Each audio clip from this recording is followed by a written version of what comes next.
Hello everyone, welcome to an episode of Distant Travels. Bet you didn't expect me to actually say the name correctly this time. Know that this trip is not without danger. The plan is to stay far away from any possible harm, but it is still a mission of great importance, and unforeseen things happen when they're least expected. Please consider everything today, and if you wish to change your mind about going, none of us will hold it against you. He seems to really have thought things through since yesterday. Things really are getting serious. I'm set on going, but I'll keep it in mind. He relaxes at that. Thank you. ... Besides, you know Charles would never forgive me if I didn't do everything I could to warn you of any potential dangers. Yeah, that's for sure. You barely know him, dude. I known him for many years. He is my father. You let out a chuckle. He did seem very safety-oriented. It's good to know that you care deeply enough to give me this many chances. If anything, it really just helped ground my decision. Besides, the few friends you have want you to go. Although I am looking forward to a few days rest. If just to get my mind settled before we go. That's pretty forward. The commander seems to think the same. Keeping a clear mind is important. With that in mind, are you ready for one final day of pushing information? Mike gives you a wink. Oh well. Look at it like that final part before exams. I'm out of here. I didn't know anything about an exam. See if we pay close enough attention to the black hole. Seems like school is the same on Arctos as it is here. They have school in this world? Oh god damn it. Arctos. Can't believe this. I'll try to keep up. You'll do great. ... No pressure. Pressure of your on my... Are you up for another walk? Or would you rather I call for a car? The two of you make your way out of the hotel and begin to walk to the Spacebird Productions facilities. This time you start walking in silence. Okay. Yeah. Yeah, that's right. Yeah. Can I get a hey yeah? Oh yeah.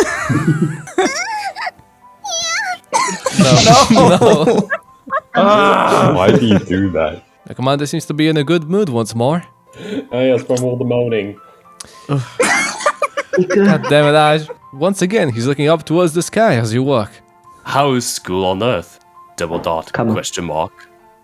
Oh frick, I forgot the comma! Hey, You gotta do it right, Dirk.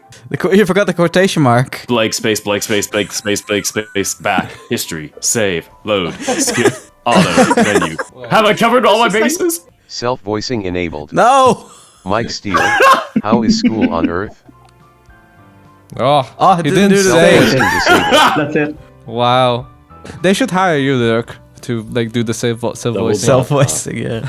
Self-voicing disabled. You ponder how to answer his question for a second. When I was in school, it felt like the most boring thing ever. Crammed information in a short amount of time. Now I kind of miss it, to be honest. The main issue was probably not being able to pick exactly what I wanted to study. There's something I find interesting, I can read up on it for hours now without being bored. Back when I was in school, I'd be distracted in 5 minutes if it was something that didn't interest me. Now that I think about it, that's probably why I never finished my certification the first time round. Well, that... Oh, wait. No, you. Fight. Well, that and your ex. Was it not interesting enough? It was probably that there were other things that were more interesting at the time. I had no real external motivation for it at the time. Looking back, I wish I could redo it. For what it's worth. Everyone who I have heard thinks you're more than good enough, even without those certifications. That's worth something. Sometimes, the world gets caught up on things that shouldn't matter, like certifications. If you know what you need to know, and everyone else knows it as well, what does the actual certification matter? There's a moment of silence before he continues. If you could redo it, would you go down the same path? Now to go for the tiger next. Networking, I mean. He looks you in the eyes as he asks the question. Would you? Probably not. There's too many things I found out since that interest me more. Space, for example. Space, comma, for example, dot. Or, thinking as if actually going back in time, ... Maybe I'd get into game development. It's reaching an explosive growth at the moment, and it's something I'd find interesting all the way. Practical, and it'd be following your heart. Where's his upper teeth? They vanished. They did the meme. Ah! You take the chance to ask the commander some personal questions. What's your sexual orientation? What about you? What's your sexual orientation? Would you do the same things? Would you be a teacher again? And would you join the military? He looks to be lost in thought for a little bit. I'd probably like to be a teacher again. Of course, teacher student is hot. And illegal in most places. Hey, we don't speak So about long that. as Arrested. I think that desire to do something for everyone else is still there. I'm not so sure about the military. There are things I regret. Vietnam flashbacks continue. I'm from Vietnam. I'm sorry. Shoot, I'm sorry. And I think most of them happened while in the military. Don't they always? Oh, laugh track. Maybe I'd become a commercial pilot instead. He lets out a small chuckle. I imagine it wouldn't feel as free as what I've done so far. But in reality, I'm sure it would be. He looks like he's contemplating something again. Oh my god, I f***ing love your voice. Please me. Perhaps I do something on a smaller scale. How about your dream, but in a smaller way? Like open a gym. What do you think? Would something small like that still be changing the world? I guess it would. But I don't think that's changing the world as much as changing people. As in, it wouldn't be something lasting, something permanent. I think it would. I think changing people is the way to change the world. If you can change even one person's life for the better, they might just carry that with them. And if it influences their actions in life for the better, there will be a ripple effect. Although I do know that those are lofty ideals. His voice lowers to a barely audible whisper, as if you were not meant to hear the last part. In the reality, the world is much too dark for such dreams. He shifts the conversation before you can mention anything. How long do humans usually go to school for? Let's see. Usually from age 6 or 7 until 15 is mandatory in most countries. And here, most continue optional studies until they're 23 or 25, depending on the occupation. Some continue further. That's not too different from Arctos. On Arctos, you'd go to school from age 10 to 18. And then, if you wanted to, you could continue studying until you were done with whichever subject you wanted. Most would finish school at 18 and seek employment. And less than half would study further. What subjects did you used to teach? He smiles. I started doing general studies for youth, just starting school. However, after a few years, I moved on to teaching science and physical education to seniors. Since you're already asking questions, How did you end up joining the military? If I recall correctly, I mentioned I kept wanting to see what lay beyond the stars. And the only way to go to space was through the military. At the time, it was a clear path for exploration and helping people. Exactly what I wanted. Tech was moving fast and there were no hints of trouble for the first few years. Trouble? Was there a war? Some would call it a war, but things are never that simple. I'll tell you the full story one day, if you're interested. But for now, I'll have to deliver you into the care of our engineer. Besides, I don't want to keep boring you with more sappy stories and thoughts. I think I've rambled enough for a few days. he says with a smile. I'll tell you about something more lighthearted next time. You notice you've just arrived at Spacebird Productions. The commander holds the door for you. Gentlemen first. Shirts first. Alright, here it comes, the shirt. This is how that works, thank you. You even got the sound effect, man. He leads you in, and the two of you, once again, take the elevator to the main floor. As you exit the elevator, you notice a large badger sitting leaned back on the sofa, seemingly, sleeping? Nick? Oh my god! Damn it, I was gonna say that! Naked? The commander clears his throat. Morning, John. Whoa. The badger opens one eye, clearly awake. That's Dirk! That's Yay! Dirk, yeah, actually. Good morning, Mike. And good morning, Oh shit. That was better. He was keeping us in Definitely. suspense. He stands up, stretches his back, and stretches his hand out towards you. He's massive. You can't help wonder how he made it through the door in here. Bust in like the Kool-Aid man. I think he lay down on his Crouch side on the floor and then against just wiggled spiders. it through the door, like on his side. Oh no, wait, I got another idea. So it involves a large stick of butter. Yeah. Right. Denied. John, please Butter. stop buttering the Wow. doorways. I need to get in somehow. You take his hand and shake it. John Maddox, Chief Engineer of the Firefly. Welcome to the crew. ... Nice to meet you. You're big. Let me smash. No. Me when I see John. I want to myself. That is a voice clip right there. Oh dear God, that is a soundboard right there. Shin, can you actually put this one in the description? Can I? I don't know. Yes, you may. Alright, Derek's voice clip and description. Check it out. We'll be working close together once we reach our destination. I'll be grabbing some coffee and then I need to get to work as well. He first looks to you, then to John. I doubt I'll need to tell you not to scare him off.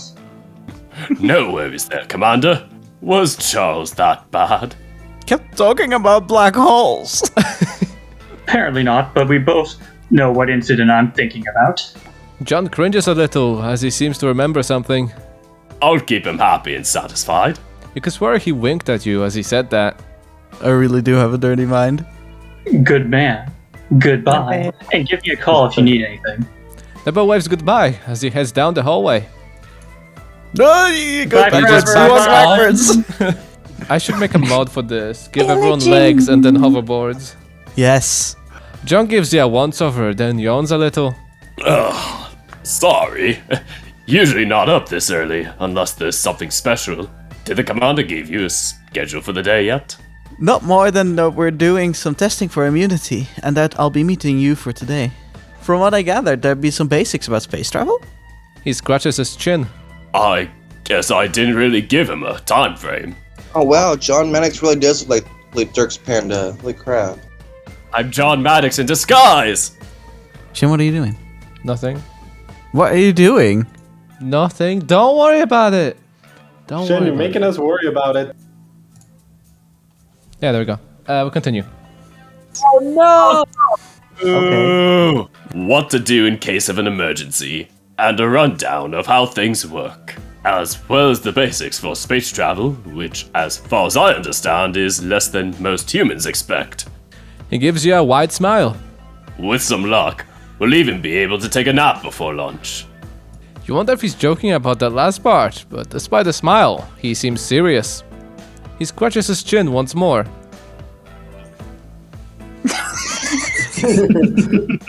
Where to begin? The contrast between him and Dr. Charles from yesterday is striking. Looks like this might be far more relaxed. How about I show you the layout of the Firefly to start?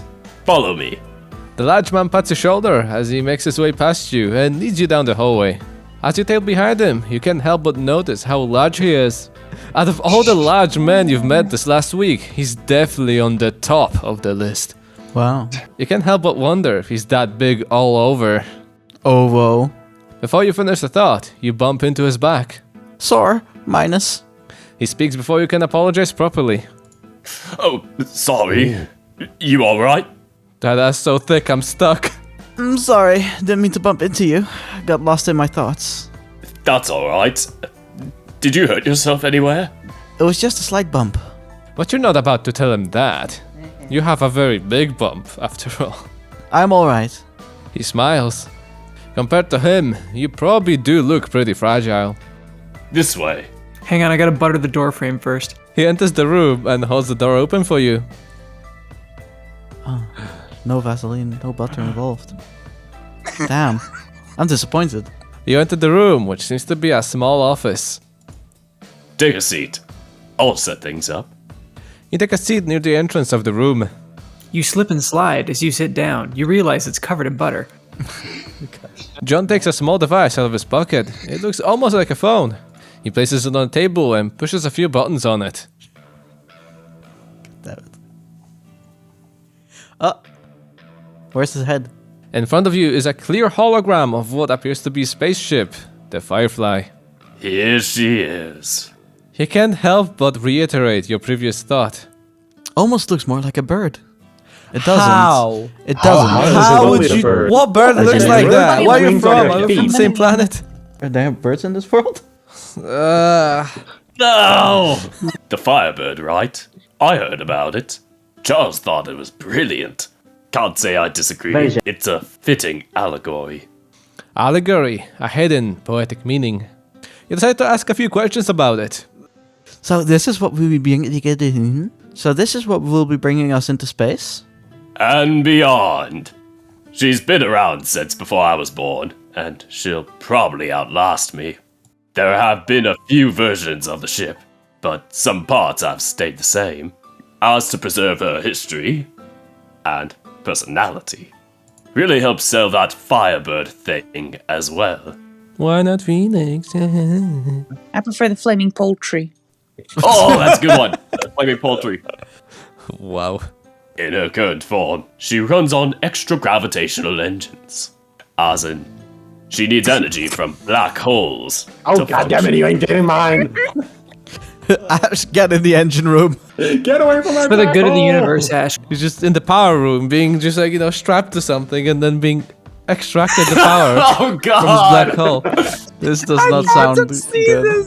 Ash Wait. taped to the back of the ship. You want to know how we fly? I eat a lot of beans, that's how. Hang on, guys. I'm about to go turbo. No! What the f? Okay, next. Luckily, we can create our own black holes if need be. We can clone. Clone Ash. All we need is some minerals that are not too rare from asteroids or meteorites. So these... ... He points to what looks almost like a large cannon in the image in front of you. What? I don't see one. are essentially gravitational cannons. They can pull things into them. He seems to be thinking for a second. Imagine large magnets. But for anything we want to grab... I get it. You grab asteroids or meteorites with that. And then mine them? Spot on. And then we could use those minerals to essentially do something similar to fission. And force a miniature black hole open. Which we then can feed... Oh no. Don't worry, he's having fun, guys. Don't worry about him. And harness extra dimensional energy. Does that make any kind of sense? Kinda. Dr. Stevenson taught me a little about it. Great. I'm sure he did a better job than I could. He looks sincere when saying that, despite it sounding like something someone would say sarcastically. I doubt it's something you'll ever have to worry about, but it's good if you know the basics of how things work. Next up, with the engines fueled, navigation is mostly done by a pre-planned course, planned by a computer.